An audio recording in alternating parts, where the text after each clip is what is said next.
माननीय अध्यक्ष महोदय, माननीय नेता प्रतिपक्ष ने ये विषय उठाया था कि कोरोना की जो गाइडलाइन भारत सरकार की और जो राज्य सरकार की है उसकी पालना सुनिश्चित की जाए। हमने उस पालना को सुनिश्चित करने के लिए भी चिट्ठी निकाली है। ये जो एनुअल फंक्शन है उसमें जो राज्य सरकार और भारत सरकार की कोरोना की गाइडलाइन है उसकी अक्सर से पालना की जाए। आपका जो निर्देश थे वो भी यही थे कि आप इसको दिखवाएं कि निर्देशों की पालना होनी चाहिए। हमने निर्देशों की पालना ना प्लीज मंत्री आपका सर अगर आपका ये था मुझे क्षमा करें, नहीं बिल्कुल था कि हमें एनुअल फंक्शन रुकवाने चाहिए। नहीं आप समझो, मतलब ये और ये तो बहुत अजीब स्थिति है। खुद आपके विभाग का सर्कुलर कहता है कि 20-21 को करना है, अब उसको बढ़ा के 31 तारीख कर रहे हैं, तो क्या ग्रेविटी है? हाउस में डिस्कस हो गया, 20-21 को नहीं हो गया तो बंद खत्म हो जाना चाहिए। 20-21 के बाद 31 तक करने का मतलब हमारा तो मन बना हुआ ही है कि चाहे कोरोना फैले चाहे लड़के बीमार हो तब भी हम नियम को पालन करेंगे।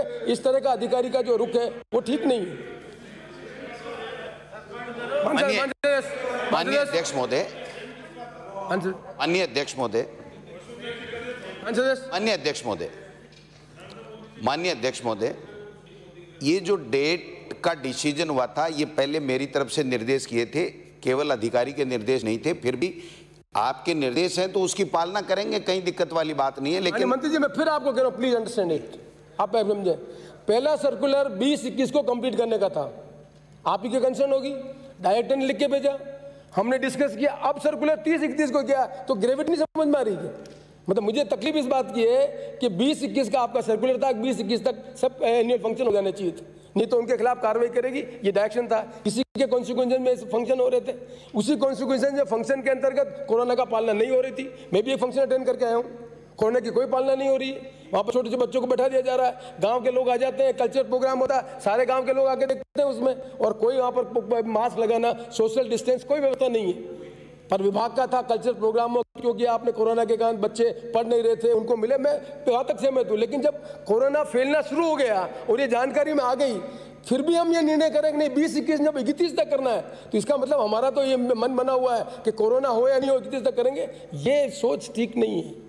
मैं आपके उसको समर्थन करता हूँ कि बच्चों की क्रिएटिविटी होने के कारण बच्चे जो कोरोना में स्कूल में नहीं जा पाए, जो घर पे कन्फाइम हो गए, उनको निश्चित तौर पर उनको मौका मिलना चाहिए, मैं यहाँ तक सहमत हूँ। पर जब हमको मालूम पड़ गया कि सारे देश में कोरोना की बात शुरू हो गई है, उदयपुर में केस हो चुके हैं, तब तो हमें उसकी गंभीरता समझनी चाहिए। कोरोना स्टार्ट कैसे हुआ? आज ये मार्च है, इसी सदन में 1 साल पहले जनवरी में केस आया था अपना, एक फॉरेन से आदमी आया था होटल के अंदर, और हमने कभी कल्पना ही नहीं की थी कि इस लेवल का कोरोना होगा।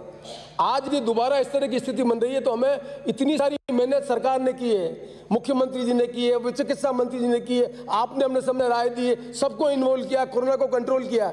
अब वापस फैल जाएगा तो हमारी एफर्ट्स को क्या होगा? इसलिए मैं अपेक्षा करता हूँ इस तरह का रिजिड एटीट्यूड नहीं होना चाहिए। हमारे हो गया तो आप मेहरबानी करके उस ऑर्डर को विड्रा करवाएं और इनके प्रोग्राम को रोकें, ये मैं आपसे अपेक्षा करूँगा। माननीय अध्यक्ष महोदय, आपकी निर्देशों की अक्सर से पालना होगी। जो आदेश निकाला गया था, जो डेट बढ़ाई गई थी, मेरे निर्देश पे बढ़ाई गई थी, इसलिए मैं इसमें हूं और आपके निर्देशों की पालना में इसको स्थगित कर देंगे। अगर आप रामलाल शर्मा। माननीय अध्यक्ष महोदय, एक मिनट